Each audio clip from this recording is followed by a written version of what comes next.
All right, everybody. Hello, hello, hello, and welcome to the presentation. Thank you so much for being here. Hello, hello. So yeah, we're gonna have a good time. Looking forward to it. Hopefully, you guys are as well. Let me fix that a little bit. There we go. All right. So yeah, we're just putting this up here. There we go. Okay, everybody. So I'm Bishop Long, and I appreciate you guys being here. And yeah, we're here. We are here, and hopefully, you're having a good time, and you're enjoying it wherever you are in this world. And for those of you on TikTok, we're going to put sub chat only on because we don't like trolls. Okay, there we go. That's how we take care of that issue. All right, everybody. If you want to, yeah, it is snowing. It is snowing in Kentucky. We've gotten quite a bit of snow actually. So I'm surprised. I'm very, very happy, really happy right now that we still have electricity. Thank God for that. That's a good thing. That is a good thing, and I'm very, very happy. Yeah, because we had a pretty bad ice storm and a lot of ice actually, and so there was quite a few people who actually lost their power. And I don't mind the snow.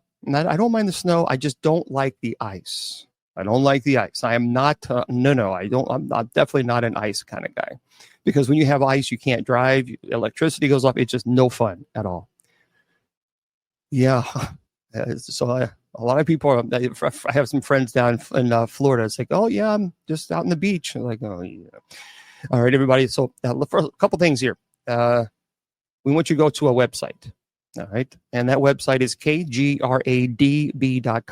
All right. KGRAD is in dog, B is in bicycle.com. We want to make sure that you put Bishop as your promo code. Make sure you subscribe because you're going to get 30% off of your subscription. So they have some really amazing shows. This show airs over there. So again, KGRAD is in dog, B is in bicycle.com. Put Bishop as your promo code. Don't forget. Now, also, if you want to go to my website, that's simple too. It's bishopjameslong, LONG.com. bishopjameslong.com. There you go. So you can head on over there if you want. Also, I want to remind everybody that we do have classes online. And you can take angelology, demonology, paranormal studies, and genealogy. And you can take all 4 classes for 100% free. 100% free. And so you just simply go to bishopjameslong.com, click on the class link. And there you go. It's all there for you. And then finally, if you want to go to the church's website, it's usocc.org. usocc.org. That is the church's website. Head on over there. And I want to remind everybody that tonight we do have night prayer. So if you'd like to, James, sorry, I got distracted. If you would like to follow along with us this evening on night prayer, you can certainly do so. We would love to have you guys. We start at 9:50 or so p.m. Eastern, and then we officially start at 10. We go live on TikTok, by the way. So we guys go 9:50 p.m. Eastern, and then we go live on all of our other formats at 9:50 as well, 9:45 or so. Okay, so you can watch it. Go to my Facebook profile. There you go. Yeah, and so it's tonight. So happy Friday to you wherever you are in this beautiful, beautiful world. I want to touch base very, very quickly, and then we're going to go into our topic tonight. So everybody probably has heard about the TikTok issue. All right, we know that. We know. I did listen to some of the arguments. I mean, there was a few.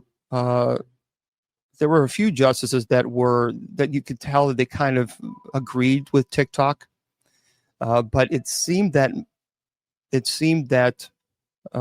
most of them probably did not. So I'm not an attorney, but from the questioning and how they approach the questioning, it does seem like to me that the ban might be upheld. So that's not good news. That's not good news for a lot of people who. It's not good news for us. I mean, we have this wonderful community that we built there on TikTok. So we just don't know. We don't know. Now there can be an administrative pause. They can choose to do that to where not say, okay, the 19th, no, we're not going to ban it, and we're going to give an administrative pause to it, and then of course Trump can we can fix that issue. I want to pass this out to everybody. Everybody needs to know this. Please remember that if you go and you download Lemon 8, okay, if you download Lemon 8, Lemon 8 is a sister app to TikTok.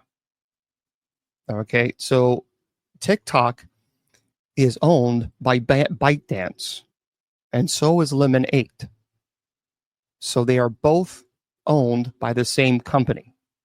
Now, a lot of people are going to Lemon 8 because it's a sister company to TikTok. Folks, you're wasting your time. I mean, I hate to say this, but you're wasting your time.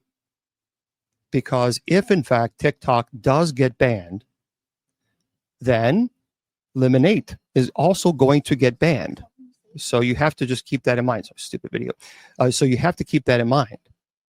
So if you do this, you just need to be aware that if TikTok gets banned, Lemon 8 will as well. So it's kind of like, you just kind of got to be aware of that. I did download a new app. Look, and I know there's a lot of other news stories. I get it. But this is also a news story. So, this affects a lot of people's livelihood. I mean, this is what a lot of people do for a living. This is how they pay their rent. This is how they pay their mortgage. And there's a lot of small businesses that use TikTok. So this is life altering for many people. And so while some people may say, well, TikTok's not that big of a story. Yeah, it is to a person who is a small business owner, and they've been able to create make a living, and TikTok was able to get them that living. Well, now that's going to be taken away. There's a lot of people who are freaking out right now. So yeah, that's a big story too. And I understand there are other stories. Yep, we'll get to those too. But this is a big issue for a lot of people right now that will be directly affected in a negative way. And so this is people's livelihood. A lot of people have expressed that they're afraid that they're going to go out of business. So we're talking 170 million people use TikTok, and there's a lot of small business. I have a friend of mine, and he makes furniture. And especially he does. Oh, thank you very much. I've never seen that before. Thank you. That's very kind. Thank you. He builds furniture, and he builds really does a beautiful job with church furniture. And he has just, before TikTok, he was struggling, and then he decided to jump on TikTok, and that saved his business. And now he's terrified. I mean, he has a family. And so he's really afraid. And there's a lot of people that are, because it makes you kind of, when you are a small business owner, you work for yourself, you have to figure it out. Otherwise you go homeless and you lose your home, you lose your business. So this is you got to understand, this is a very big life altering situation for many people. So while most of us use TikTok for fun or for entertainment or for theology, and we don't make our living off of it, there are many people who do. And so we just say, yeah, it's tough. It's going to be tough for a lot of people. And there's a couple people, 7-8 million people, 8 million followers, and people have grind and put day in and day out and work for years on TikTok to build that community. Thank you. And now all of a sudden that's going to be gone. That's a lot. That's a hell of a lot. I mean, if you had, if I had 8 million followers, my God, if I had 8 million followers, and then all of a sudden the government says, we're going to take it away, that would affect anybody. So it just, So let's certainly keep that in your thoughts and prayers, because that's a big issue. That's causing a lot of anxiety and a lot of frustration. And so, and of course we have the situation with the fires in California. We know about that. So there's a lot that we have to, keep in our thoughts and prayers, because there's a lot of things going on, but we just don't know. We don't know. We just simply don't know what's going to happen with TikTok. And Do not, but I'm just giving you, this is a PSA. Don't download Lemonade. Because if you download Lemonade and then you start pushing that and you build your clientele, you build your followers there, TikTok gets banned. So is Lemonade. Because it's owned by the same company, ByteDance. So you're just going to waste your time. So I'm just giving you heads up on that. I did download an app that I was messing around with, and it didn't seem too bad. It seemed pretty good. It's called Fanbase. Fanbase, and I like the app. It's actually a really decent app. So I think I'm going to work around that a little bit and see. I kind of like there's another app, by the way, that a lot of people are looking into. And this app looks really promising. And so there are quite a few people. It's not Fanbase. I forgot what the name of it was. It's a brand new. I think they're starting out in February. No, I'm not going to download 15 different apps because the people are saying you should download this, that. It's just too much. It gets to a point where there's so much that it's like, okay, I can't. But there is I'm trying to find it. Yeah, I forgot the name of it, but it's coming out I think in February. But a lot of people are really interested in this app, and once I remember it, or if I remember it, I'll tell you what it is. But a lot of folks are swearing by it. It's very similar to TikTok in a way. It's in beta right now, so people are checking it out, using it, and then they'll hopefully come out with it in February or so. So okay, that's right. So here's the deal: for those of you on TikTok, make sure you go to my profile and make sure you go to my link tree, because it's now all that has been updated. Neptune is it? There you go. Yeah, it's Neptune. So yeah, it's called Neptune, everybody. So the app, there's a brand new app that's coming out, Neptune. And there's a lot of people talking about it. And it's in beta right now. And so I think that's going to be the next big thing is Neptune.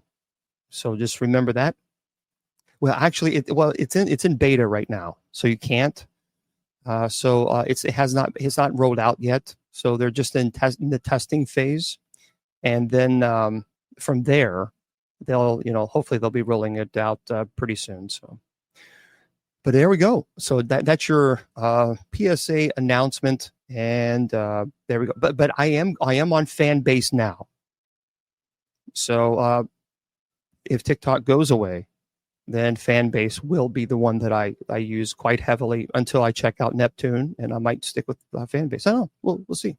We'll see.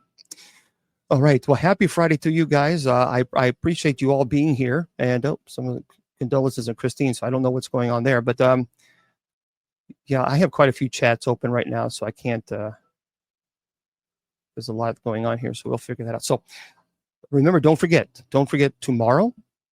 Tomorrow is Saturday, so we'll be here for open mic night. So we'll just goof off and have a good time, and then Sunday we have Bible study. All right. So I know it's a lot more time that we normally spend. Oh, her mom passed. Well, I'm sorry about that. Yeah, I understand that. Yeah, I just heard that. I just heard about it today. Okay. So let's get into our conversation because again, I know that we spent a lot of time on this, but that's okay because this is a big story. So, we need to spend an hour on it. We'll spend an hour on it. This is a big deal for a lot of folks. So make sure you guys, TikTok, go to my profile, go to my link tree. All the apps are updated. Everything's been updated. Today is Paranormal Friday. We're going to talk about a cool topic that it's scary in its own right. And that what I'm talking about, of course, is the fact that we're going to deal with horror movies that are based on real stories, real life stories. And when you think of that, a lot of us, we enjoy horror movies, and many people do, and of course there's always someone, if you watch those horror movies, you're going to be possessed. Well, if that was the case, then millions of people would be possessed. Get over it. I mean, seriously, I think people got to relax a little bit with, if you watch those horror movies, your demons are going to be in you. Look, See, that even that argument is preposterous, just on its face value. Because if that were the case, millions of people have watched horror movies and they did not become possessed. So we know that that argument holds no water. But there are times where these horror movies, although it may not possess you, they certainly should scare you based on the fact that they are allegedly from real life cases. And we'll talk about what cases. Believe me, there's a lot of people already putting out, oh, this movie. I promise you, we'll probably get to them. So this is about scary movies based on real stories. And we're going to delve into the intriguing world of horror cinema and explore films that draw inspiration from true events, from spine-chilling tales of paranormal encounters to horrifying crimes that shock the world. And I think these movies will provide us with a unique blend of fear and fascination. So let's begin our journey into the realm of real-life horror movies. You know, the popularity of scary movies really is, well, the box office speaks for itself. I mean, some of these movies have made millions and millions of dollars. And real stories, for some people, it serves as an inspiration to put it on film. And they create intense and terrifying experiences. We know that there have been some real life experiences or real life stories, and they put it on film and it terrified people. So we know, haunted houses or supernatural phenomena, for example, the Amityville Horror, or even the Conjuring series, which draw from real life paranormal investigations. So we're going to delve into true stories behind these movies and the alleged encounters with spirits and demons. Now, I did not know Ed Warren, but I did know Lorraine. And I talked to her about all of her cases. Well, the big famous cases that most people know about. And she was absolutely convinced that the Amityville was 100% true. She certainly did not like Annabelle. And there were a lot of people will attack Ed and Lorraine. And I find that so deplorable considering the fact that they're not here to defend themselves. But yet the people who attack Ed and Lorraine don't also realize that these are people that work many cases and never once charged one penny. So I think people got to back off a little bit on the judgment. And unfortunately, it doesn't seem to happen. But we also know that there have been notorious serial unalivers, which is, I have to say that, stupid, and even psychopathic criminals. It's like, for example, the movie Psycho, The Silence of the Lambs. What people don't know is it's loosely based on real life scenarios. And we're going to talk about the psychology even behind these characters and the chilling impact that they have on audiences. Even true crime. The popularity of true crime stories, movies like Zodiac. Now, I don't know if you've ever seen the movie Zodiac. It's very well done. And what I loved about it is you kind of go obviously behind the scenes and see the people who were investigating this terrible situation. Also, the movie Monster. Monster was an absolute phenomenal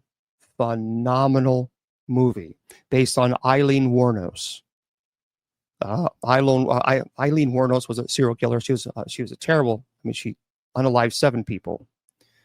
And we're also going to examine the ethical considerations when portraying real life tragedies on the big screen. And by the way, you see back here, well, you guys can't see it, but this is the Bela Lugosi picture. And then there's a small picture right here at the bottom, where it's a Bela Lugosi signature. And we all know Bela Lugosi. Yeah, Charlize Theron, she did an amazing job. We're going to uncover movies that draw inspiration from supernatural beliefs and folklore. For example, The Exorcism of Emily Rose, which, by the way, is based on a real story. Her name is Anneliese Michel. She was German. The Blair Witch Project, and which have the Blair Witch Project has roots in urban legends, And we're going to analyze the cultural significance of these tales and their impact on popular culture and even psychological horror. I mean, the psychological horror movies. We're going to explore the movies that delve into the depths of human mind and its terrifying potential. Have you seen Black Swan or even The Babadook? Because the psychological trauma and mental disorders, if you've not seen those two movies, they're pretty phenomenal. And even real life experiences and psychological studies influence the creation of these narratives. And of course, controversies. One of the great movies, the great mysteries is that I really enjoy reading about is the Dyatlov Pass. The Dyatlov Pass is, even to this day, is so, it intrigues me.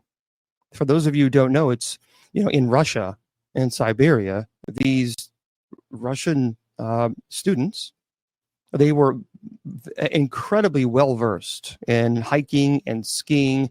They were outdoors people. I mean, they had patches. They were very, very well versed and skilled. And they went to the Dyatlov area. Well, now it's called Dyatlov Pass.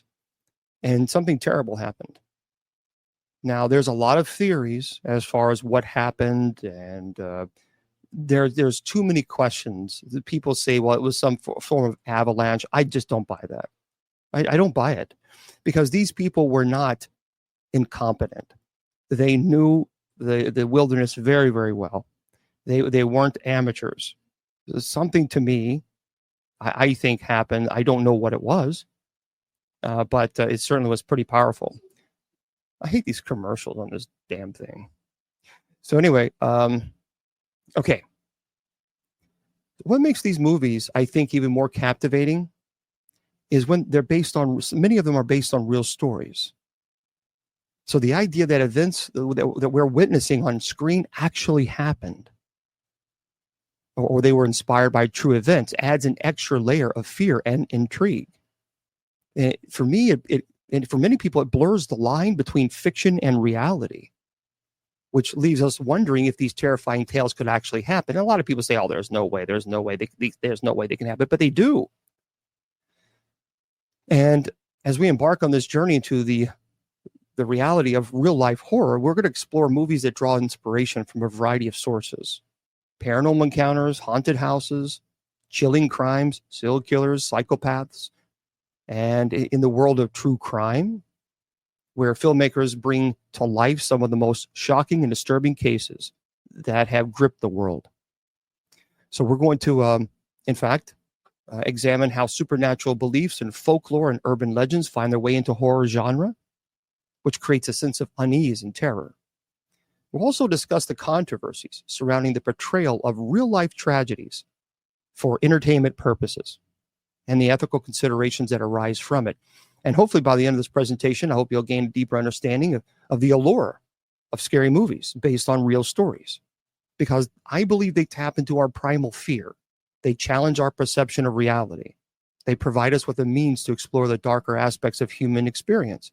So, the haunting. The haunting in the realm of scary movies that's based on real stories. Tales of haunted houses and supernatural phenomena have captivated audiences for decades. And these films takes inspiration from alleged encounters with spirits and ghosts and demons, which blurring the line between the physical and the spiritual realms. So let's kind of get into this subgenre of hauntings. One iconic movie that comes to mind that most of us would absolutely say is the Amityville Horror movie. So the Amityville Horror was released in 1979, and it was based on Jay Anson's book of the same name. Then the film tells the story of the Lutz family, who moved into a house where a brutal unaliving took place. We have to say unaliving, we can't say the other word because of TikTok. Anyway, soon after settling in, the Lutz family, they experienced terrifying paranormal phenomena, leading them to believe that the house is haunted. And the Amityville case was based on real-life experiences of the Lutz family, who claim to have encountered malevolent forces during their stay in the infamous Amityville house. Now, to be fair, because I've been in the paranormal for so long that I've had opportunity to speak to so many people who were directly involved in the Amityville case. Lorraine was one of them. George Lutz, who was the father of the house.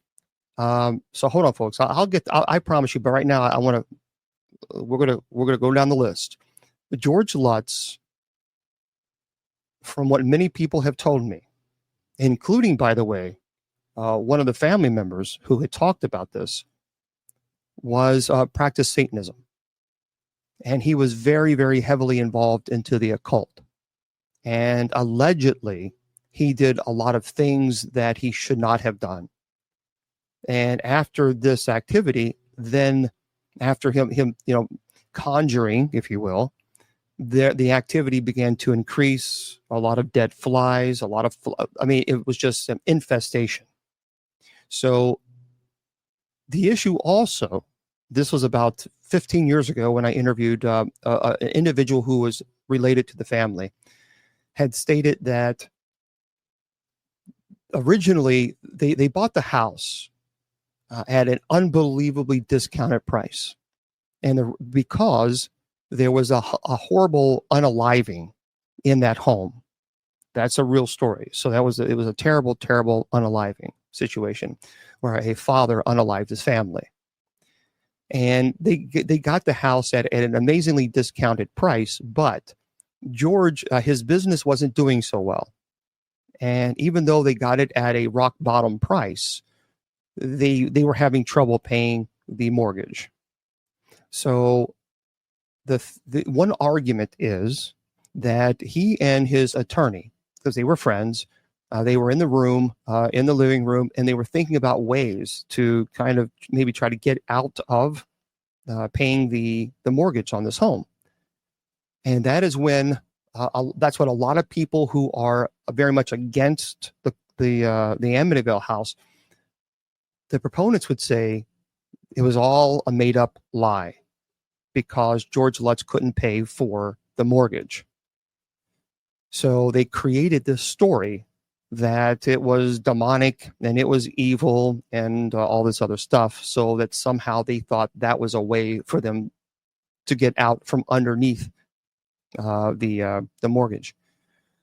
When I talked to Lorraine about this case, she had hesitations.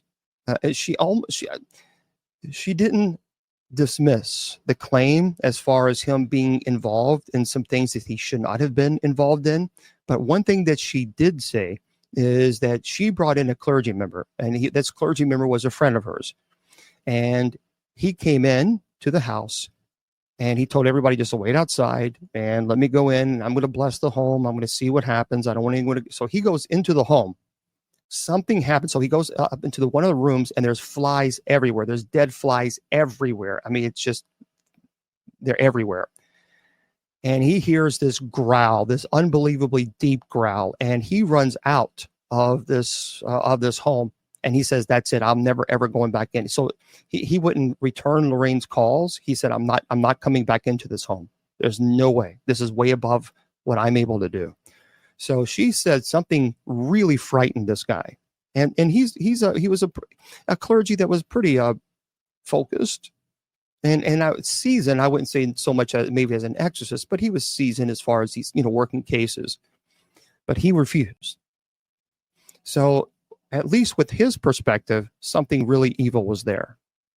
Now, was that because of George Lutz doing things that he should not have done? Well, I'd probably say, and certainly I would say the negative energy that was already in that home because of the unalivings prior to them moving in. I based on what Lorraine told me, there's no question in my mind something was happening in that home. Now, whether or not they used that as an excuse to get out of the mortgage because they couldn't pay for it, well, that's a different story. I don't know. I don't know what their motive was. But I do know Lorraine was really, really animated when she was talking to me about this. And she experienced it Okay, she even said they have a picture of a little boy, and on top of the stairwell, and he's looking around, and he's about, I think 12 years old or so, and his eyes are just this ghostly figure. So she was absolutely 100% convinced that the Amityville was truly, without question, had a demonic infestation. There's no ifs, ands, or buts about that.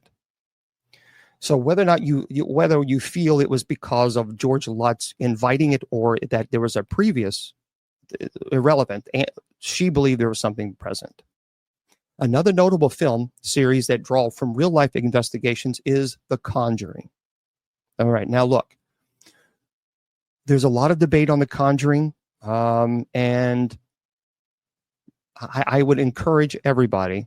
Andrea Perrin, which, by the way, she has a show here on KGRADB radio. She has been in, I think, I'm not for sure, Mr. Producer, just let me know, but I know that she was in treatment for some health issues. So let's certainly continue to keep her in your prayers. But Andrea grew up in the house that the Conjuring is based from. It's House of Darkness, House of Light. So she has a trilogy. Now look here, if guys, if you want to truly learn about what happened in that home, then you need to go to the source. Thank you. You need to go to the source and read it and get those books at Amazon. You can get them. So it's yeah, she has cancer. House. Okay, she's undergoing chemo, but is doing remarkably well. Beautiful, and that's great news. So let's keep Andrea. Andrea is a beautiful soul. She is a beautiful, beautiful soul. If you've never met Andrea, and if you ever get the opportunity, do it. She just has that presence about her that is just, you can just tell she's genuine. She's good-hearted. And I talked to her about, a matter of fact, I had her on the show. We will do that again, Mr. Producer. I would love to have Andrea back on as a guest if she's interested. And I don't want to push her too much since she's going through treatment. But if she ever wants to come back on, I would love to have her come back on and tell the story. We've had her again. Okay, great. So we had Andrea on as a special guest and talking about the Conjuring situation. And she believes that there was some invitation that should not have happened, bringing in a psychic, causing a lot more problems. So with Andrea's perspective, she lived in the home. She has her own thoughts on the whole situation. And I would encourage you to go and purchase House of Darkness, House of Light. All right. So that is, you're going to get it from a person who actually lived there. It was the movie The Conjuring was directed by James Wan. It's a franchise. It exploits the paranormal investigators of Ed and Lorraine Warren. The film starts with The Conjuring in 2013. And it obviously depicts the couple's encounters with various supernatural entities and become a hugely popular among horror enthusiasts. I don't watch it. I don't. I don't watch a whole lot of horror movies because most of them are really, really bad. And to be honest with you, I very rarely ever watch movies about exorcism because most of them I will get frustrated. For example, The Pope's Exorcist, based on a true story. I was so angry with that movie. In the middle of it, I got up and walked away. I just walked out. It was just so terrible. It was so stupid that I thought, oh, you got to be kidding me. It just got really bad. In the beginning, it was good. And I was like, okay, this has promise. But then it just got dumb. It just got unbelievably. So for me, I just couldn't. Now, beyond these well-known examples, there are numerous other movies that are actually inspired by haunted houses and supernatural encounters. Poltergeist, the movie, Go to the Light, released 1982. I actually remember that. Tells the story of a suburban family terrorized by malevolent spirits in their new home. Now, while not directly based on a true story, it draws inspiration from various reported cases of haunted houses and ghostly phenomena. So the writer took a combination of cases that were reported and created this movie. Now, the next movie is called The Entity. It's released in 1982. It's another notable film in the subgenre of horror. It is, by the way, based on the real-life experiences of Doris Byther, who claimed to have been assaulted by an unseen supernatural entity in her home, and that would be an incubus. Oh, well, wonderful. Well, there we go, guys. Well, look at that. Mr. Producer's right on the ball. So Andrea said to tell you she loves me. Oh, she's so sweet. And that she will do the first hour next week. So there we go, guys. You heard it right here. Andrea Perrin is going to be gracing us, and I appreciate that so much. She's going to be joining us next week for the first hour. Now, Andrea Perrin, again, she lived in the Conjuring house. She was one of the children that lived there. So if you really, truly want to know about the Conjuring and what happened, you got to tune in to next week at 7 p.m. Eastern, where I will have Andrea on as my special guest. Thank you very much, Mr. Producer. I appreciate that. He's right on the ball, isn't it? So next week, Andrea Perrin. Okay, well, so The Entity, 1982. The movie explores the psychological and physical torment that she endured, raising questions about the nature of the paranormal. And these films and many others tap into our fascinations with the unknown and the supernatural. And I will tell you this. I worked the case. And it was an incubus case. And that was the case where I actually thought about quitting. That was the case. That was the only case where I actually was close to walking away from this ministry. Because I worked with her for 3 years. And she was 68 years old. And I grew to love her and her family. Her family are beautiful. They're wonderful people. She was a wonderful person. She suffered with an incubus. And when her family got a hold of me, she was in the hospital. I got to be careful. This may be triggering to some. So when I give my thumbs up, that means you can listen again. So I have to be respectful. Okay, so I'm gonna briefly describe it. So go ahead and mute your sound. She had there was trauma based in her private area and anal area, and that required stitches. Okay, so there you go. So we have to be respectful of that. And so I got involved with that case, and the doctor was baffled. Her family had asked people to help, and unfortunately, people took advantage, and they charged a lot of money, and they did nothing. So when I got involved, I worked with this case this was an incubus case, and I worked with her for 3 years, and I couldn't fix it. I couldn't make it go away. And I grew to love her and the family. She was like a grandma. And I was really, really close to quitting. And I went to one of my mentors, who was just a beautiful soul, Benedictine. And he was an older monk. And he said, James, I want you to get off the cross and let Jesus have a try. And because I kept saying, I've done this, I'm doing this, I've done this, And he said, James, get off the cross. Let Jesus have a try. And that made me mad. But I understood what he was saying. And because he reminded me, he said, you're not doing anything.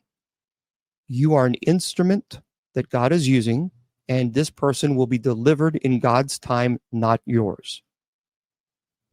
And I needed that kind of kick in the rear end, because I myself was under oppression.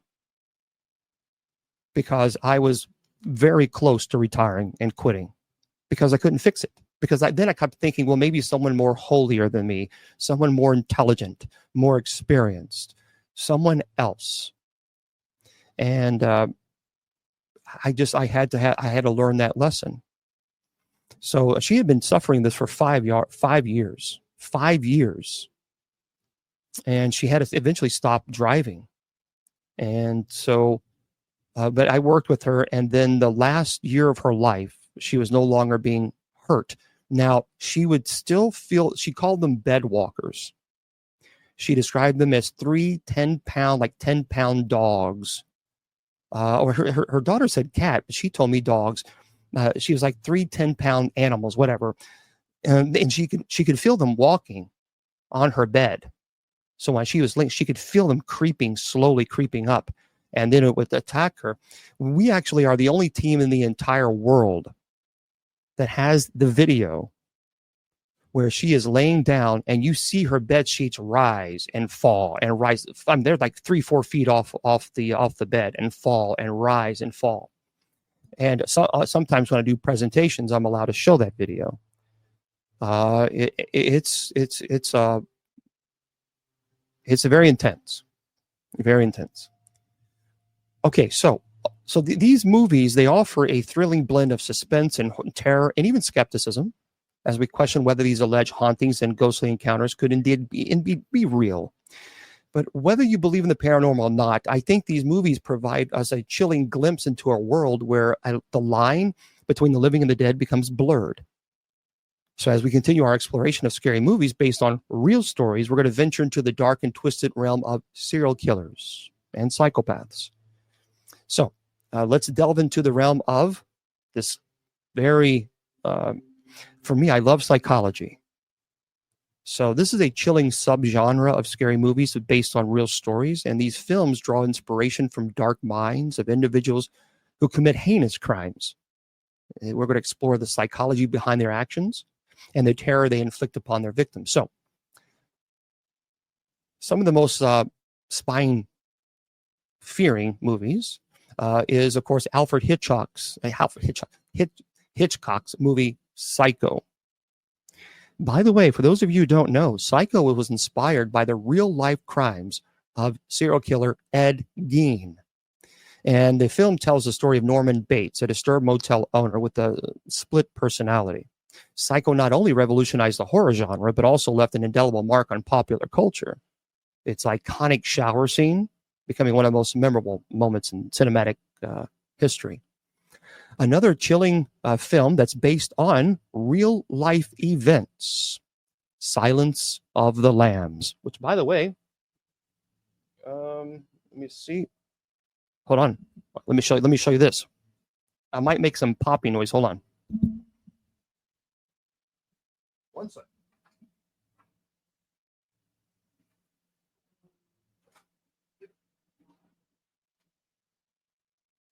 One second.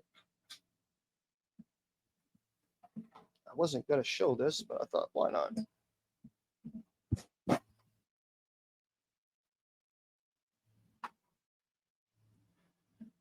Okay. There we are. Okay. So I wasn't going to show this, but I thought, why not? Look at this, everybody. Feast your eyes, boys and girls, on this very interesting picture that I got several years ago. By the way, this has a certificate of authenticity. So there's the certificate of authenticity.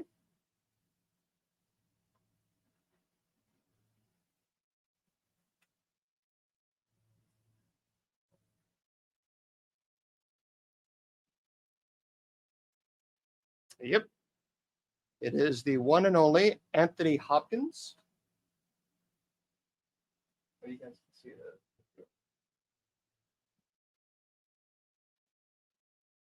It's a pretty eerie picture. Well,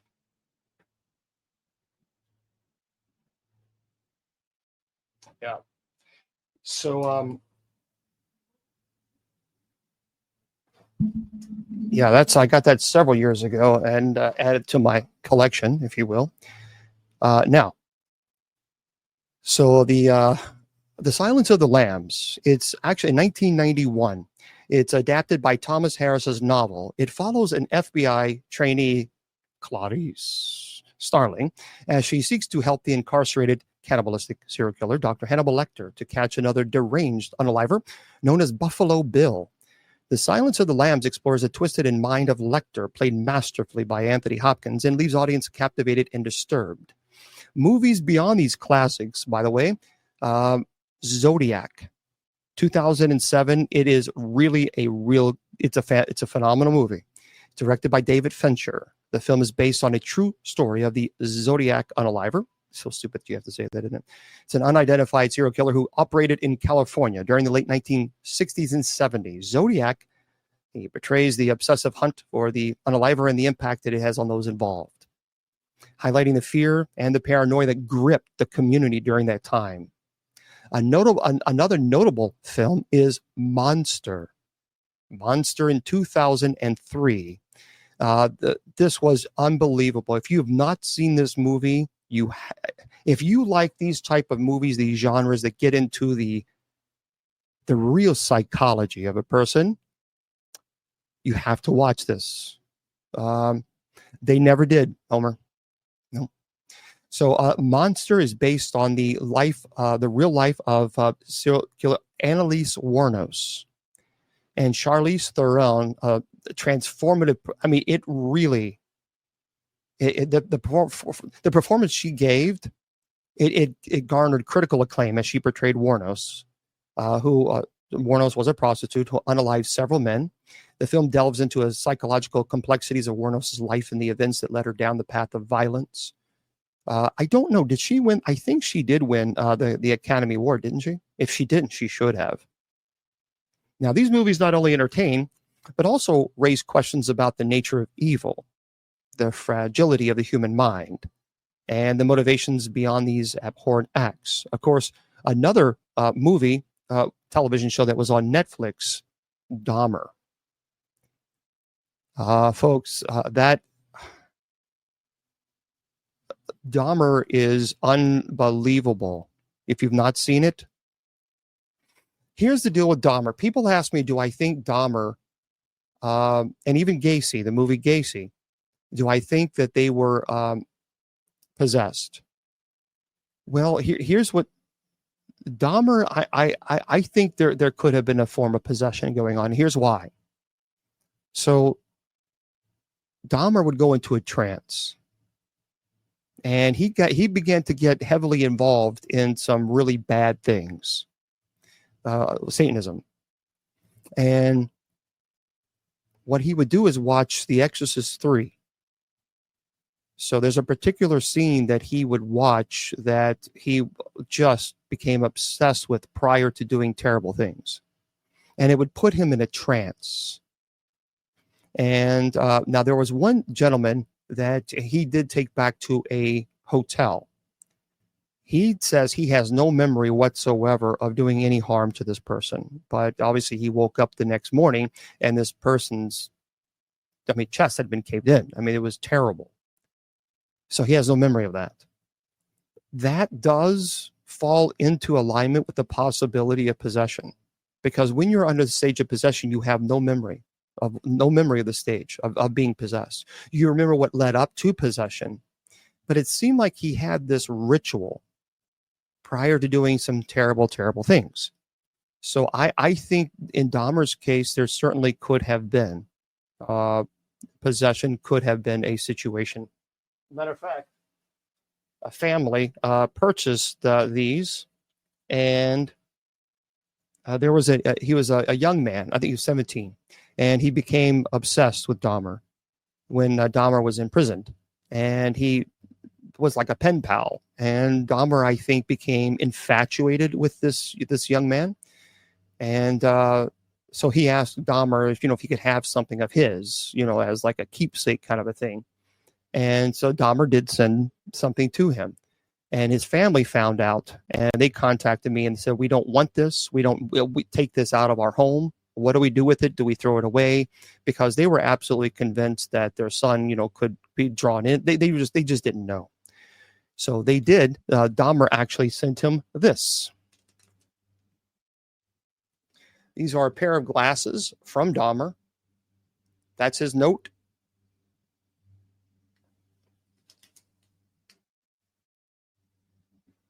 And so this is, when you see these in real life, there's an intense reaction that people get. As a matter of fact, I had someone also put a thermal camera on this heat, and the heat that this gave off was pretty amazing. But there they are. So the family said, no, we want you to take this. So I have this obviously in here for protection sakes. But allegedly, the movie The Strangers.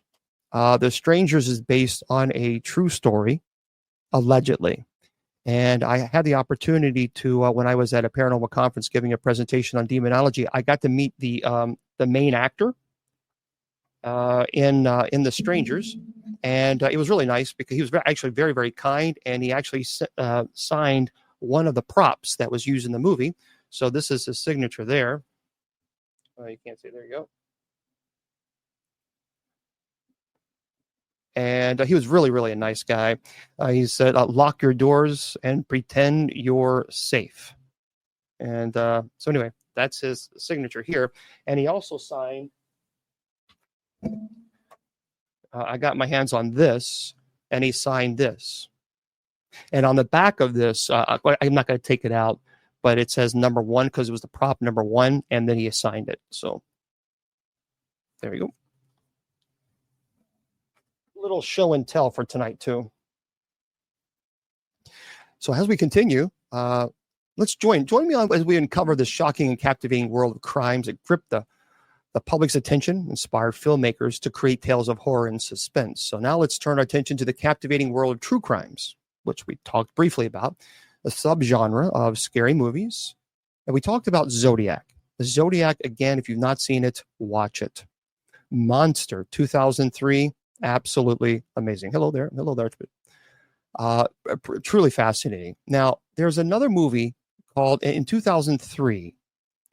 If you're interested in psychology, because I love psychology, and to delve deeply into the psychological aspects of individual, because people often ask me if I think that perhaps serial killers were they possessed.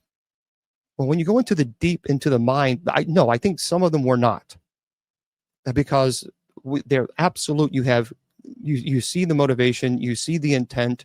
They were fully aware of their faculties. Now, could they have been oppressed? Well, certainly.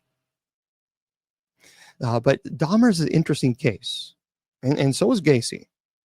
Now, there's a movie in 2003. It's called Memories of Unaliving. I can't say the word because of TikTok, but it starts with an M. And it's a South Korean film that's based on the true story of a serial unalivers that occurred in 1980s. And it's directed by Bong Joon-ho, and the film explores the investigations and the toll that it takes on detectives involved. It's called the Memories of Unalivers, and again, it starts with an M, 2003. Another notable example of these subgenre movies would be The Boston Strangler in 1968. This chronicles the case of serial killer Albert DeSalvo, who terrorized Boston in the early 1960s. And the film delves into the investigation led by Detective John Bottomley and the psychological tension surrounding the pursuit of this person.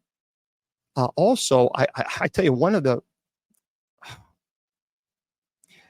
there was a really fascinating movie. It's actually, a series. And let me just make sure that I have this. Yeah. So it was pretty powerful. The assassination of Gianni Versace. If you have not seen that, Darren Criss does an unbelievable job with portraying Andrew Cunanan. And Andrew Cunanan was an individual who did some pretty terrible things. Actually, a quite intelligent young man, but obviously a lot of demons were attached to him. No question. I mean, if you've not seen it, it really is a fascinating show. It came out. It was 2018. So January 17th until March 2018, and stars Darren Criss and Ricky Martin. Both did a fantastic, and Penelope Cruz. So I would encourage you, if you've not seen them, you might want to take a look at that. It's one of the, I think, the most well done show as far as that aspect, because you guys actually get to see in the mind of Andrew Cunanan. And his father was just terrible. His father was just a horrible, horrible human being. But you'll understand. So that's another one that you might want to consider if you're. It's called the which show? Yeah, the assassination of Versace. Yeah, again, it's called The Assassination of Gianni Versace, American Crime Story.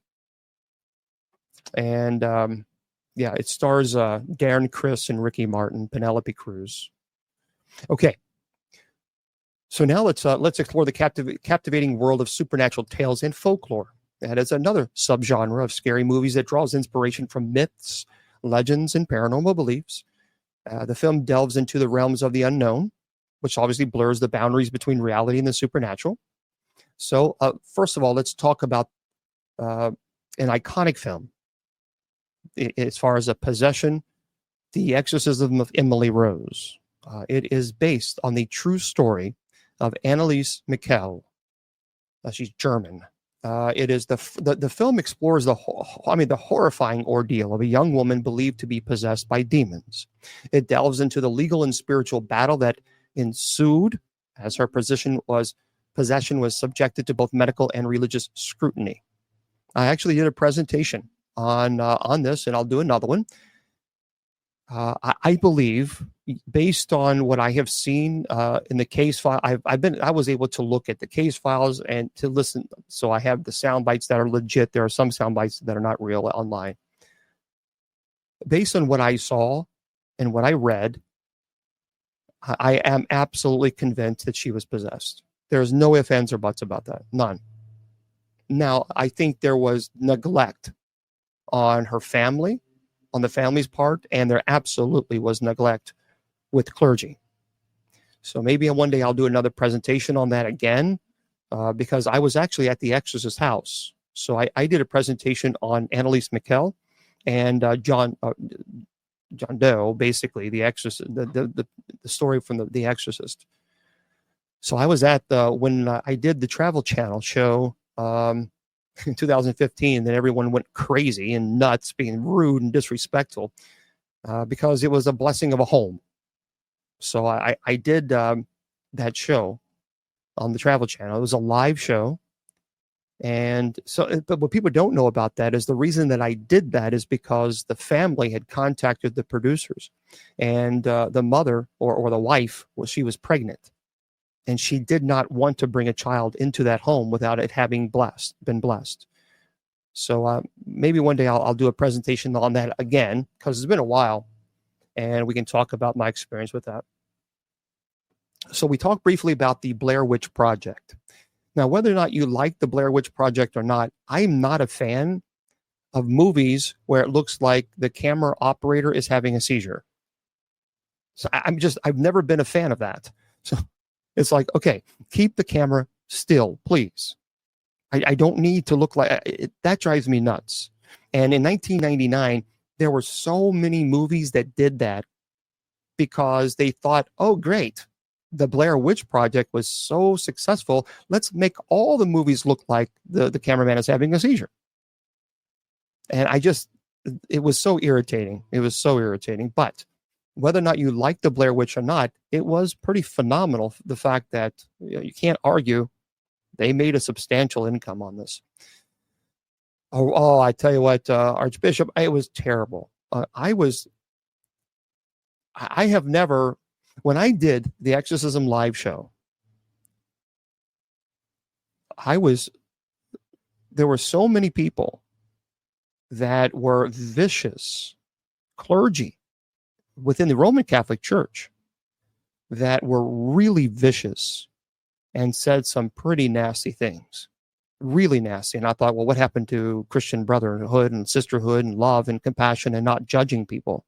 I mean, there's a difference between saying I disagree with what Bishop Long is doing versus, well, now I'm going to try to discredit Bishop Long because he happens to be doing a presentation. So the show was called Exorcism Live. My friend Chip Coffey was there. Other people were there. It was a house blessing. I wasn't the producer. I had no control over the title. And so it was a house blessing. That's what I did. There was no I didn't perform an exorcism on anybody on camera, nor would I. It was a house blessing. And it was terrible. I mean, it was vicious. But I'll tell the story, because that was just one part. When I actually went there, oh my goodness, I have so much. I'll tell you about that. So, there's another movie beyond these classics, The Pan's Labyrinth, in 2006. It's a dark fantasy film, combines elements of supernatural creatures and folklore set against the backdrop of the Spanish Civil War.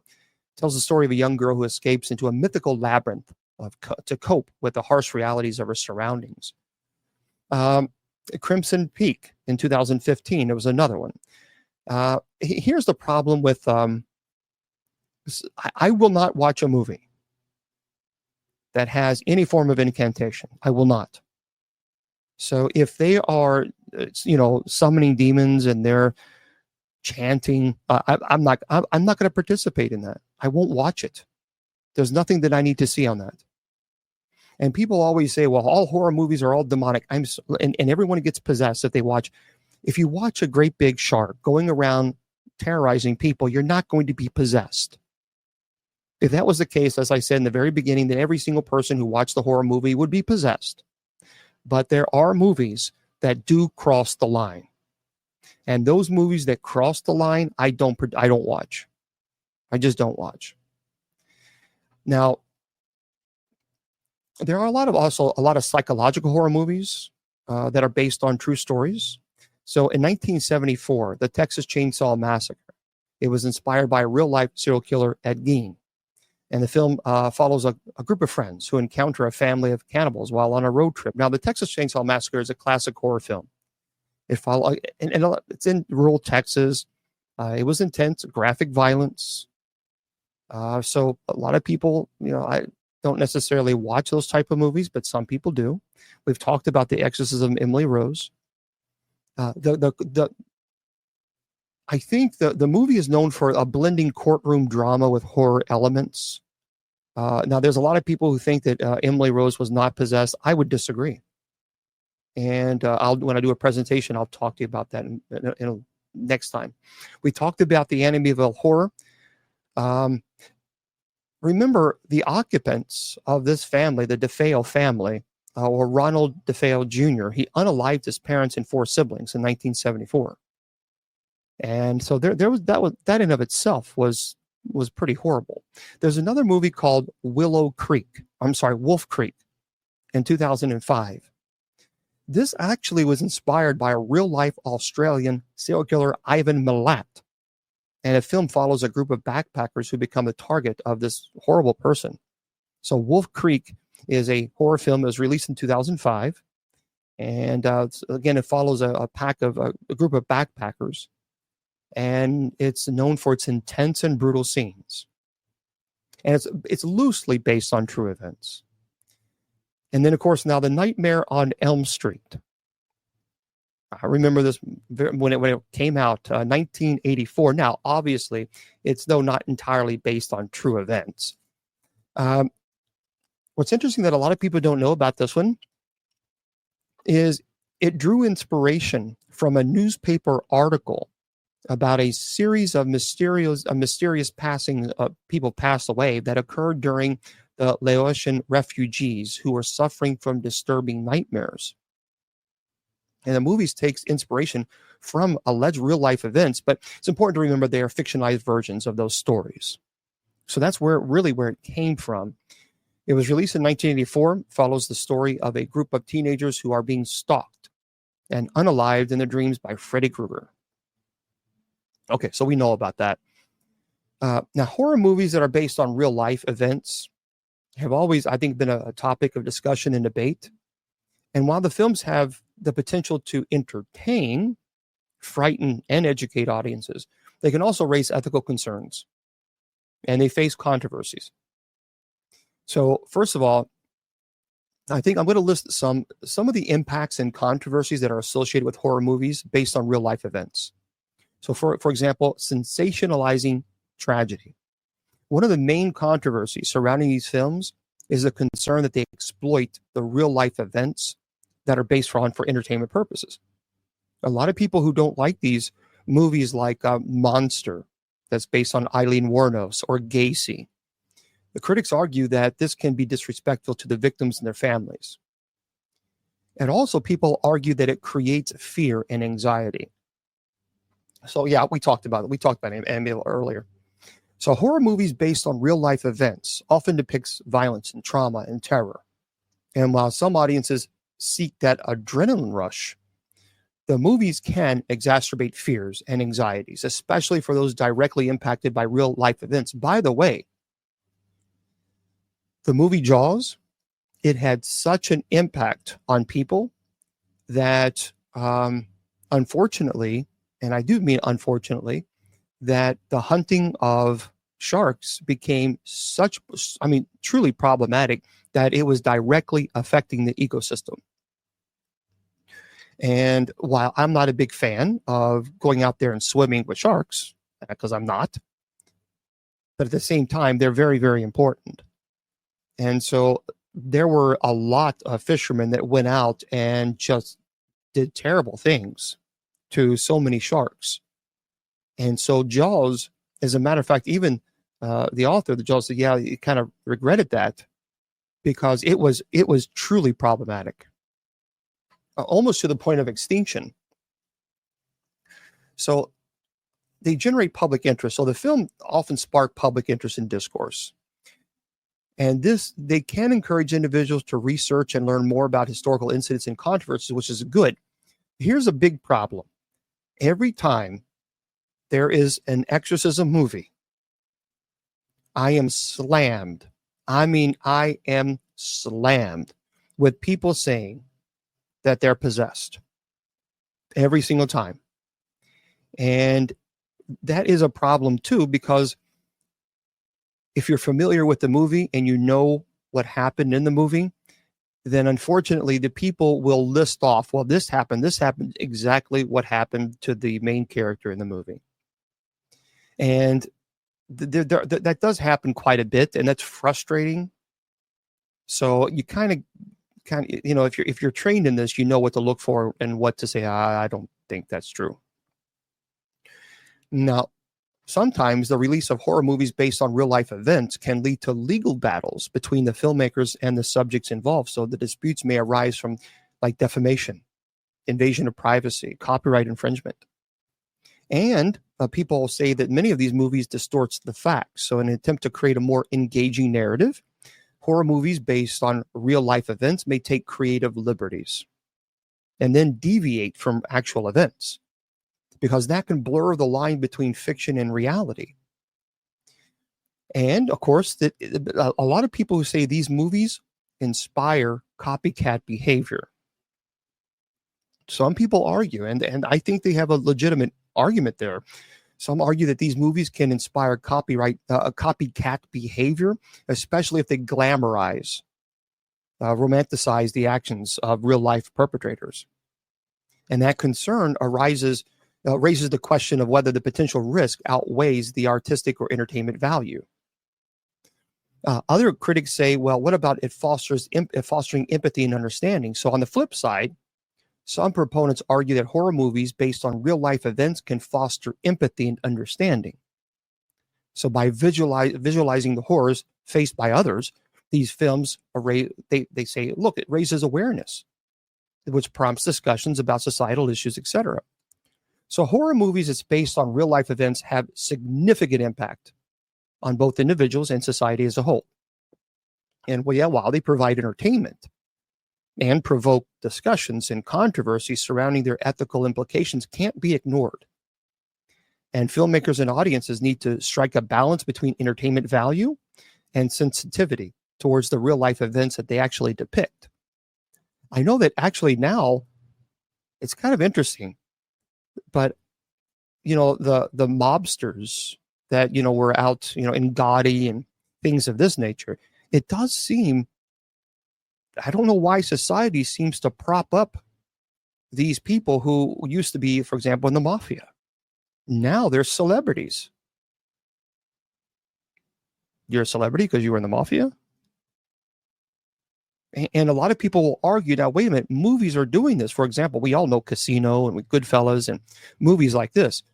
And people will say, well, it's just they're elevating these former mobsters into becoming paranormal, not celebrities.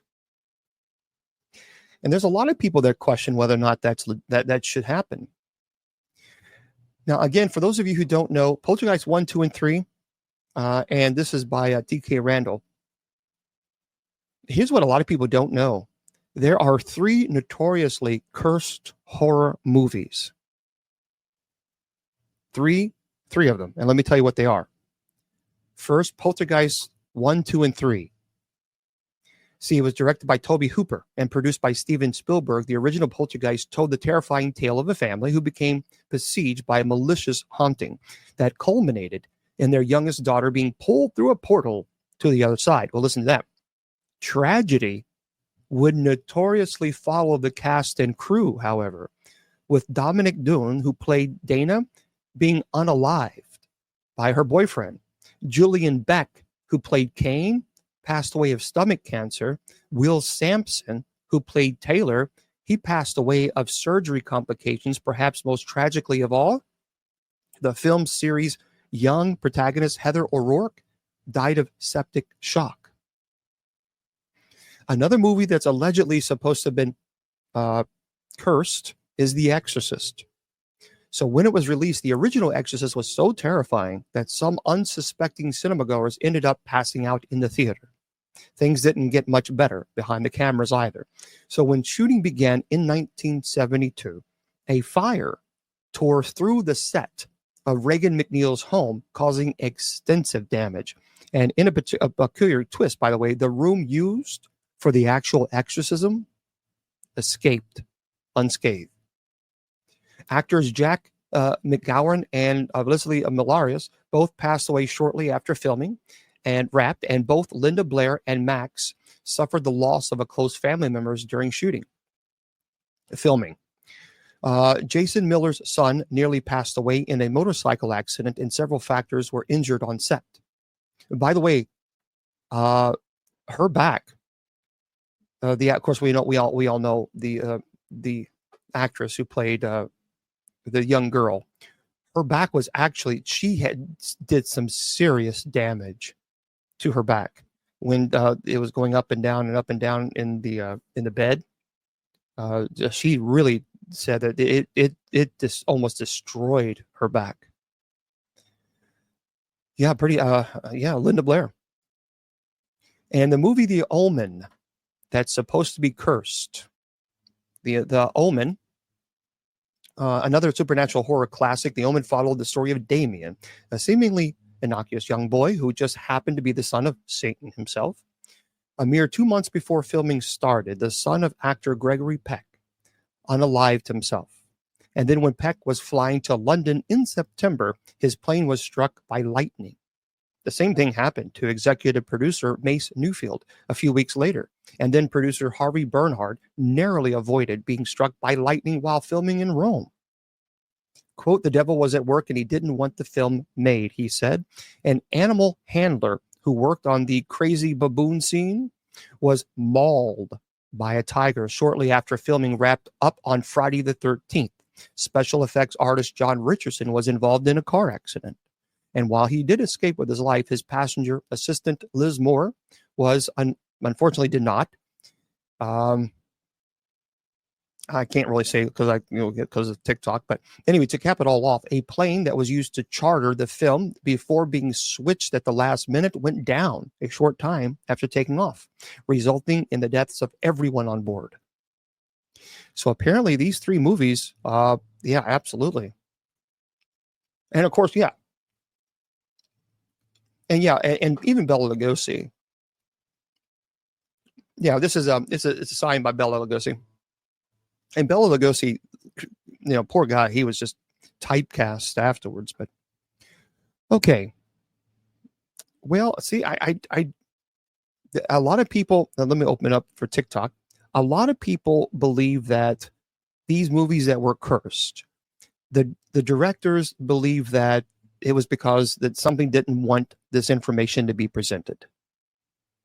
Now that's a theory, and certainly I think it's a valid theory, but they were absolutely convinced that demons just didn't want them presented. And well, no, see, here's the deal. Let me just, and again, I've answered this question a minute ago. There are a lot of people. They make universal statements. If you watch scary movies, you'll be possessed. That's just not true. I'm sorry, it's not. That would mean every single person throughout history who has watched a scary movie would be possessed. And we simply know that's not true. And I think that's an extreme. I think that's an extreme take. For example, Jaws is a scary movie. Some people would even say, I don't know, the dinosaur, Jurassic Park was a scary movie. I don't think watching Jaws is going to make you possessed. And I don't think watching Jurassic Park is going to make you possessed. I will not, however, watch a movie, and I've spoken about this earlier when we first started the presentation. I will not watch a movie where there is incantations, where they are summoning demons, chanting demon names. I will not, under any circumstances, watch those type of movies, because that is a form of invitation, and I don't like that. Movies like when I talked about earlier, the assassination of Gianni Versace. It was just brilliantly done, because it brought you into the mind of Andrew Cunanan. And I think I look at movies like that not from a horror perspective. I look at it from a psychological perspective. In the same manner that I would watch a movie, Eileen Wuornos, that she did Monster. That's based on Eileen Wuornos' life, or even Gacy. So when I watch these movies, or even Dahmer on Netflix, I don't watch those movies for the horror value. I watch those movies from a psychology perspective. Not that I'm a psychologist, but I've always been fascinated with the mind and what would draw someone to that level. So anyway, yeah, Gianni Versace was absolutely Chris Cross, who did I think that's his name. That doesn't sound right. He did an absolute brilliant job, and if you have not seen that, guys, I really do encourage you. Yeah, he did a great job with portraying Andrew Cunanan. Darian Cross. Darian Cross is the actor. By the way, he's a singer too. But Darian Cross did a great job. The assassination of Gianni Versace, an American crime story. It's very intense, and it goes into the mindset as best as it could go into the mindset of Andrew Cunanan. So, honestly, what movies will I not watch? I don't watch a whole lot of, like I had mentioned earlier, I don't watch a whole lot of possession movies because I find them to be really stupid, just utterly dumb, not even worth my time. Certainly not worth the money, but not worth my time, because most of them are just bad. I mean, the Pope's Exorcist was really stupid. The Pope's Exorcist, here's what I like. They did a really great job. The Pope's Exorcist did a fantastic job on what infestation looks like. They did a great job with that. Great job. And I really, when I was watching it, I thought, well, maybe this isn't so bad. Maybe we got something here. But then when it started getting into the middle, and certainly the end, I was like, okay, I can't. And that's when I just said, nope, I'm done. Because it just got to that point. where it was no longer even believable. It was just so stupid that I just couldn't watch it anymore. And so I had to turn. I had to walk away. I actually left. I actually left on the the theater because it was just so bad. It was just that bad. So yeah, not something that I even wanted to even watch anymore. So okay.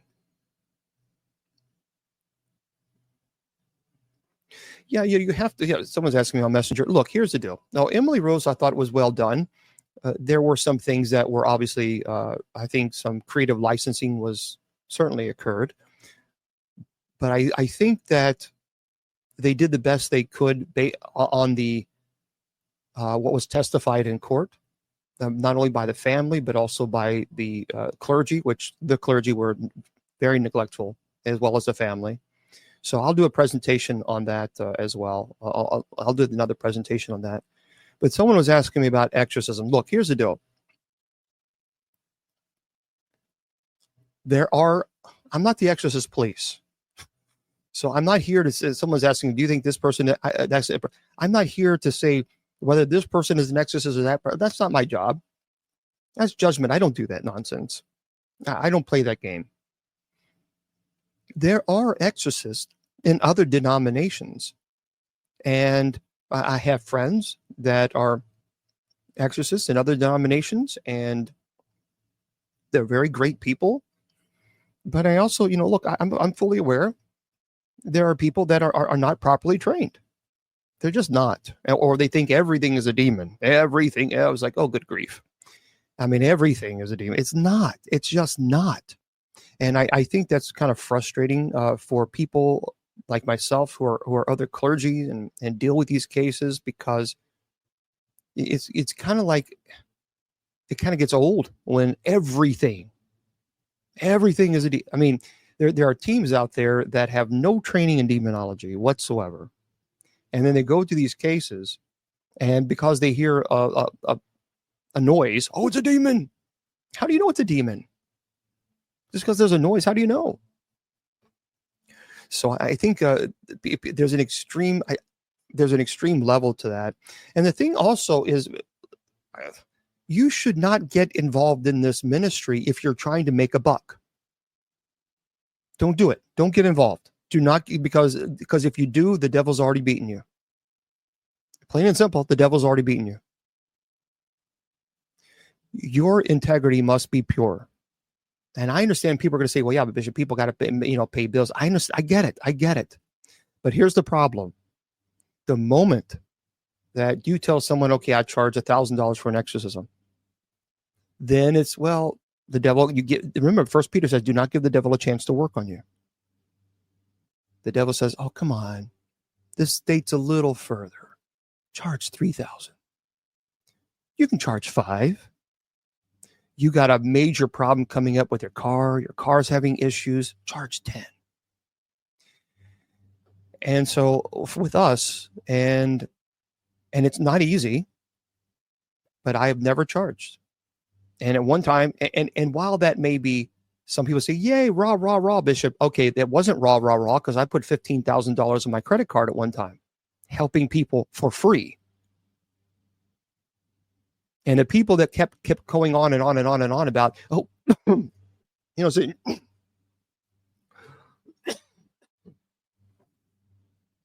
got a frog. Yep. Got a frog in my throat. Cough drop went down wrong. But the people, they kept saying, you should never charge. And I haven't. They never helped.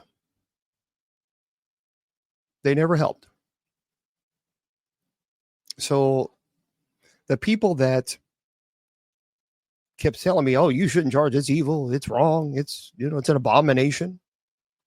And then I would go online and say, I have this case, here it is, this family.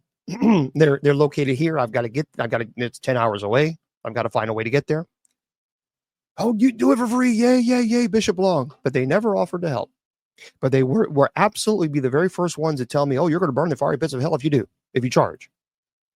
So I say, okay, I don't charge. So yeah, one time I put $15,000 on my credit card to help people for free. And then I got death threats. Let that sink in for just a moment. So I was helping people for free, going to their homes and blessing their homes, not charging a penny, putting it on my credit card, blessing people, going to paranormal investigations where they had to hire 4 police officers to surround me while I'm blessing people.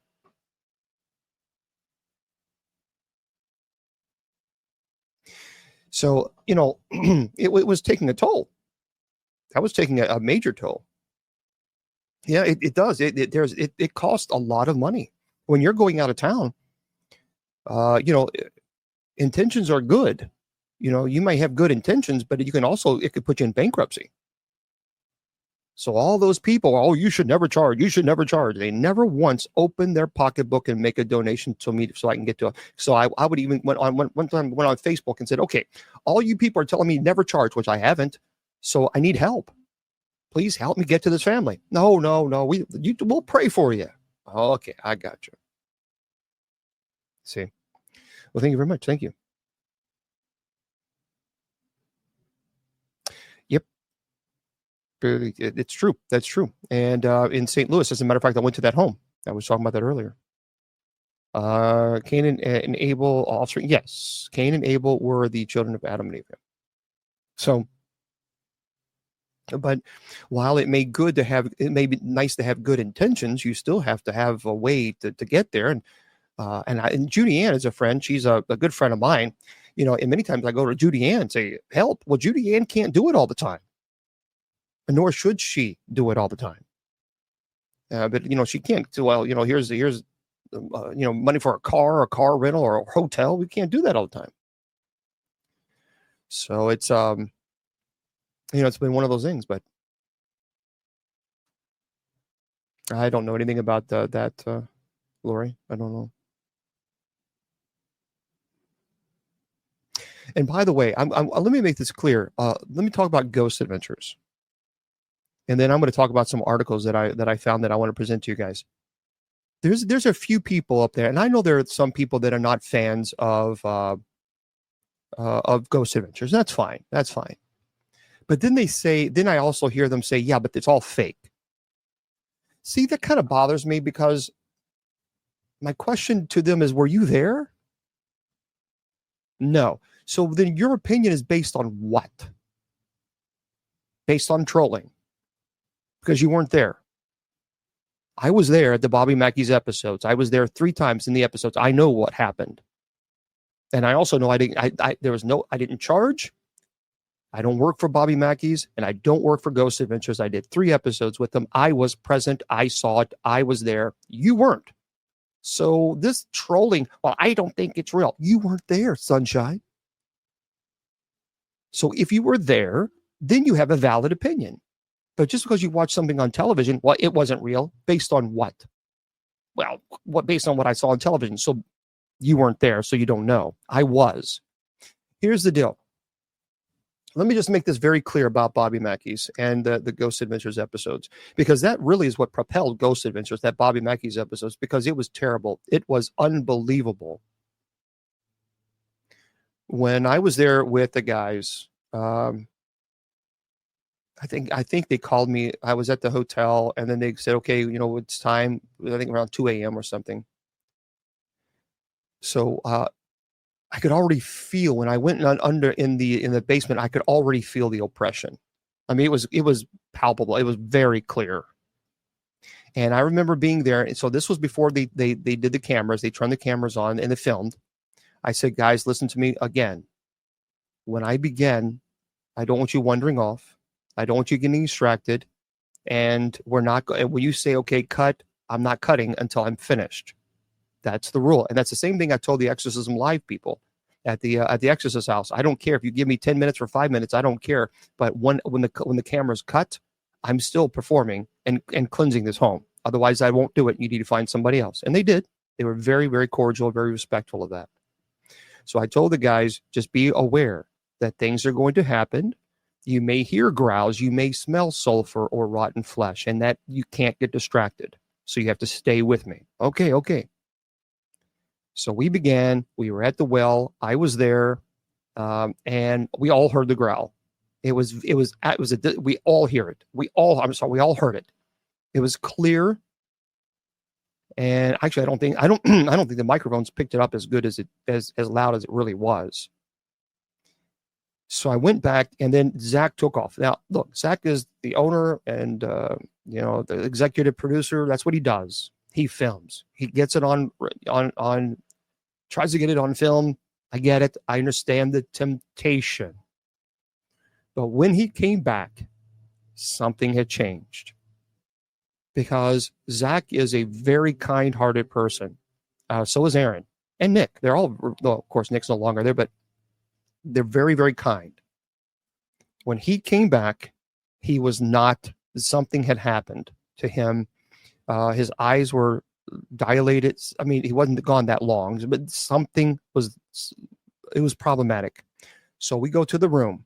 Now, Aaron is one of those people, he's a beautiful soul. Would not hurt anybody. But I remember him when I was doing the minor rite. I remember him kind of looking over, because this was just us. This was back in the day when it was just them. They didn't have a whole staff and sound guys. They didn't have all that stuff. It was just them. And and Aaron kept looking over and looking around the camera, looking at me, and he gave me a look that just could kill. I mean, it was I've never seen, because that's not Aaron's style. And I knew Aaron was in trouble.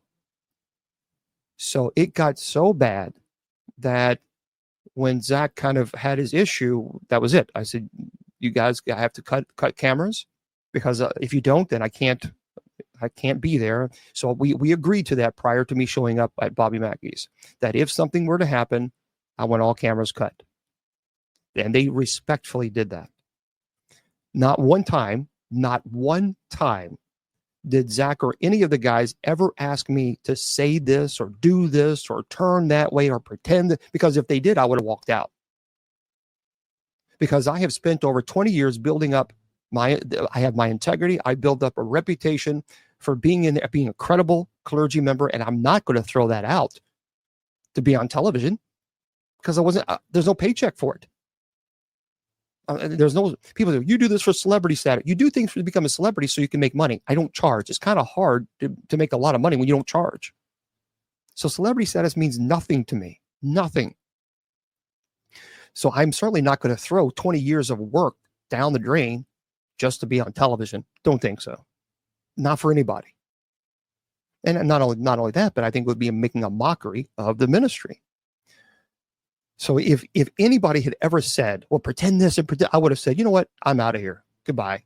See ya. I'm not participating in this.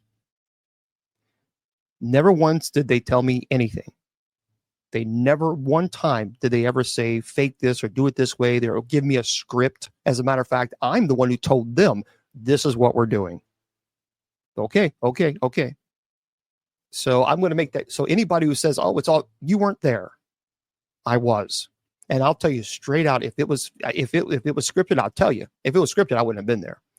But there was no script. No one told me what to do. They respected the space. They respected the right. There was nothing at all fake about what you saw at Bobby Mackey's. At all. So, well, thank you very much. So anyway, I think that's just important to make sure people understand that, because I still get people, saying that. It's like ridiculous. Nothing has ever followed me home, but I got to tell you something. The one place that I do not go to at night. Well, thank you very much, my brother. The one place that I will never go to at night, and I've talked about this. As a matter of fact, we are the ones that I am the one actually named it. Well, I can't. So it's the Gates of Hell Cemetery. So the Gates of Hell Cemetery is in Kentucky. And 20 years ago, when I did online radio, because online radio was in its infancy then, a family asked us to go there because people were doing things they shouldn't have done. There's a lot of rituals, bad rituals there.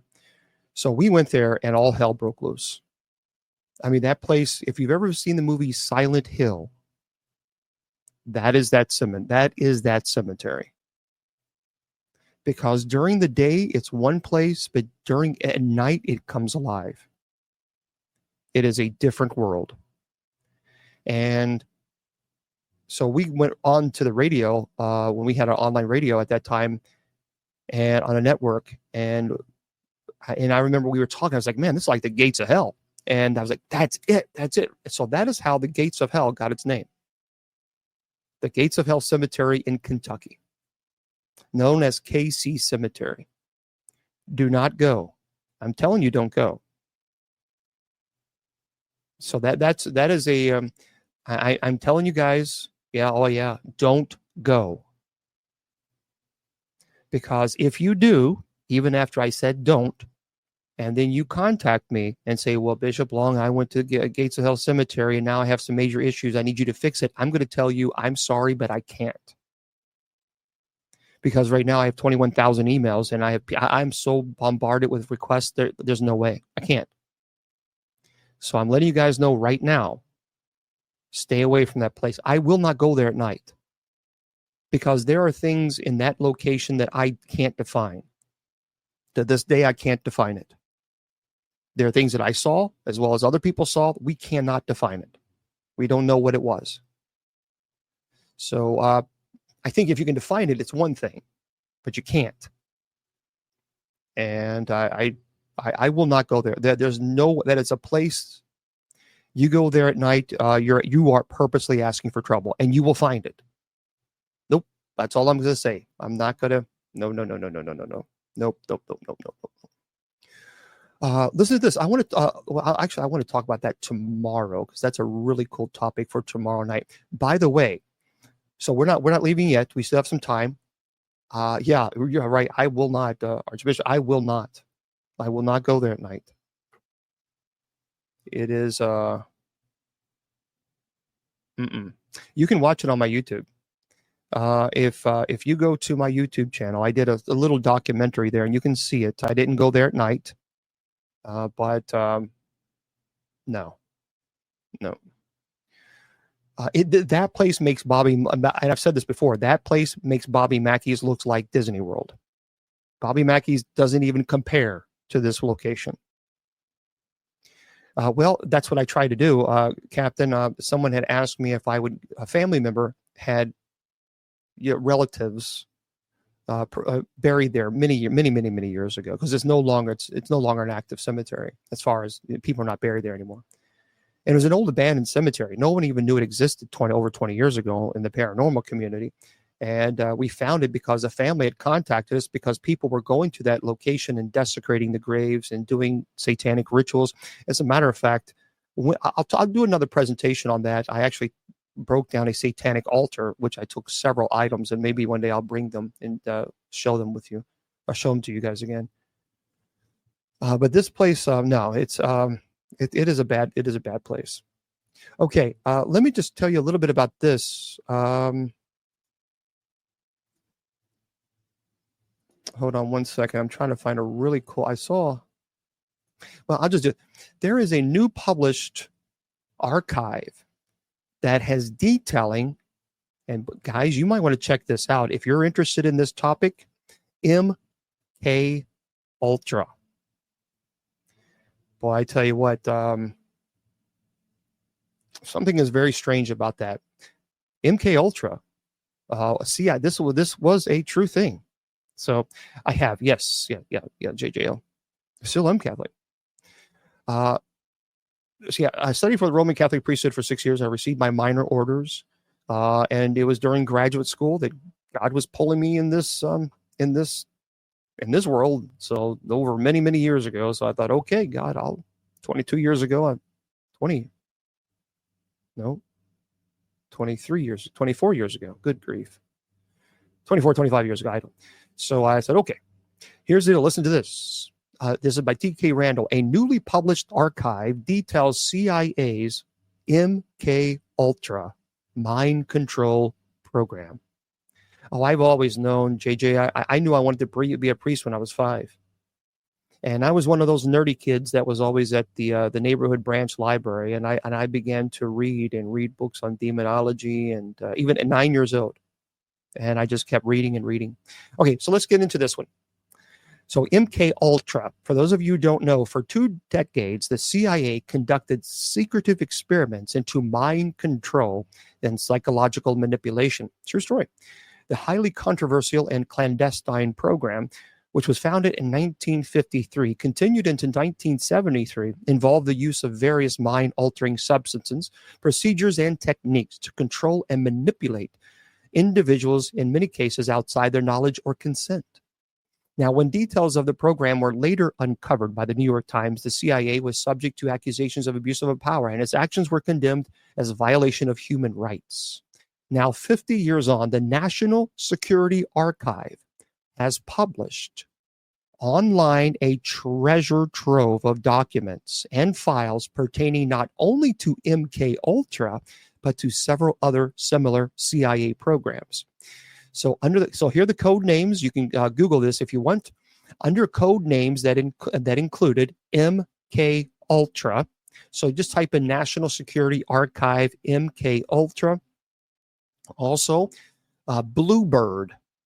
Bluebird. The next one was Artichoke. And the CIA conducted terrifying experiments using I can't say this word, but because of TikTok. Anyway, hypnosis, isolation, sensory deprivation, prescriptions that perhaps were not prescribed, and other extreme techniques on human subjects, often U.S. citizens who frequently had no idea what was being done to them or that they were even a part of the CIA test. So the archive actually wrote this. And of particular note in the new archive are documents pertaining to the CIA's establishment of interrogation teams who would use the polygraph substances and hypnotism to brainwash individuals, as well as those concerning clandestine experiments in which federal prisoners were given extremely large doses of mind-altering substances to find out what would happen. Quote, "It is a story about secrecy, perhaps the most infamous cover-up in the agency's history," the archive wrote. It also history marked by near total impunity at the institutional individual levels for countless abuses committed across decades, not during interrogations of enemy agents or in wartime situations, but during ordinary medical treatments, including prison hospitals, addiction clinics, juvenile detention facilities, and in many cases led by top figures in the field of the behavioral sciences. So you can go to the archive's website, and this is truly problematic. And but yeah, just that's all you have to do is type in CIA archives, CIA archives, and it's all there. It's all listed. I mean, that's a problem. As a matter of fact, here is I can't do it here for you guys on TikTok, but I can do it for you guys here on Facebook, YouTube, and all that other stuff. Let me just see if I can do this 1 second. It does a lot. I don't even know if you can even. So there it is. I don't know if you can even. But it's nsaarchive.gwu.edu, and then you can go into the briefing book and DNSA intelligence and CIA behavior control experiments. Anyway, so you have to just look that. But it's on for those on your Facebook, YouTube, Twitter, Twitch, Instagram. It's for you guys, so you guys can see that. But yeah, that is insanity. So the source is nsaarchive.gwu.edu. So this is a legitimate case. I did a presentation on the Illuminati. Yeah, we talked about the Illuminati, and what someone sent me some really strange thing. I don't know what that was a really thing, but okay. By the way, this is really, really interesting to talk. And don't forget, everybody, next week, Mr. Producer has just informed me earlier in the show that our friend Andrea Perrin, who grew up in the Conjuring house, she has 3 phenomenal books out: House of Darkness, House of Light. It's on Amazon. Do yourself a favor and pick those up. They're really, really fantastic books. She is going to talk about her experience growing up in the actual Conjuring house. So, because she was one of the kids that grew up there. So you might want to make sure you remember next week. And that's going to be, of course, on the 17th. And we'll still be on TikTok. We'll see what happens. For those of you on TikTok, you need to go to my profile. And I have a link tree there. Make sure you're following me. I just signed up for an app called Fan Base. It's an app. It's very similar to TikTok. I looked at it earlier today. It's about as close as you get to TikTok. And there's a couple other apps that are coming out. So we'll see. We don't know. Hang tight with me. Let me get through this real quick, and then we're going to be wrapping things up here pretty soon. This is by TK Randall. Mystery drones, by the way.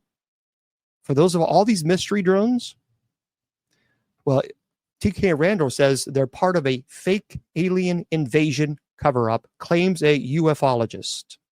A major figure on the UFO scene has put forward what he thinks is the real story behind the recent drone crisis.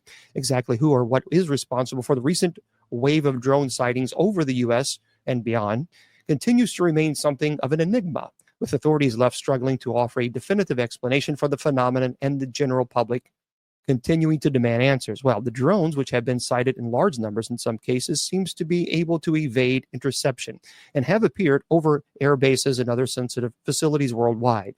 Now, Dr. Stephen Greer, a prominent UFO researcher and founder of the Center for the Study of Extraterrestrial Intelligence, which is CSETI, has weighed in on what he thinks is going on. Greer has long argued that the U.S. government has been withholding information about UFOs.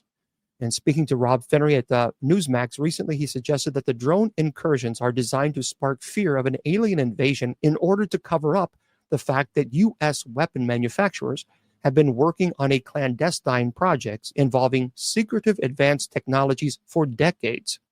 He also believes that details of this will come to light within the next month or so.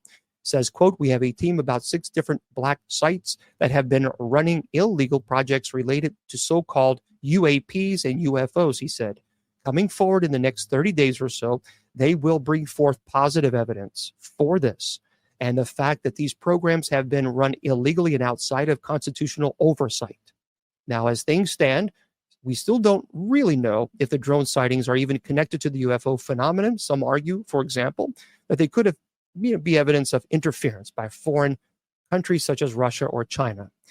If more details about the alleged UFO cover-up actually do come to light within the next 30 days, however, we won't have much longer to wait to find out." So there's something that's going to be happening within the next 30 days. A lot of people who are in the know-how and they know the things behind the scenes, there's a lot of people saying something is going to happen. Just be looking out. In the next 30 days, something is going to happen. We'll talk. Also, I have an article about that tomorrow, too. So we have a lot going on. For those of you on Spreaker, I'm going to say goodnight to you guys who are listening on podcast. Keep in mind that all the presentations, except for night prayer, they are all podcasted. So you can go to bishopjameslong, LONG.com, bishopjameslong.com, and you can click on the Spreaker. I think I still have that. Maybe if I don't, I have to fix that. And you can watch or listen to all the podcasts. So I don't know if I have that or not. I think I took that down. Nonetheless, tonight we do have night prayer. So please join us. It will be running on my Facebook, on TikTok, in my Instagram and Twitter account and Rumble. So we start you guys around 9:45 p.m. Eastern Standard Time, and our night prayer starts at 10 p.m. And then tomorrow we're here. Tomorrow night at 8 p.m. Eastern Standard Time, we have open mic night. Judy Ann's with me. I don't know if Miss Wilma will see. For the first 30 minutes, we goof off, tell some jokes, try to put a smile on your face. And then, of course, I go right into the demonology, paranormal. I have a lot of articles I didn't get to today, and we'll answer some of your questions. How's that? Okay, for those of you on Facebook, YouTube, Twitter, Twitch, Instagram, Rumble, and KGRADB Radio, remember your value does not decrease based on someone's inability or refusal to see your worth. You are priceless, and don't let any troll tell you or convince you otherwise. Good night.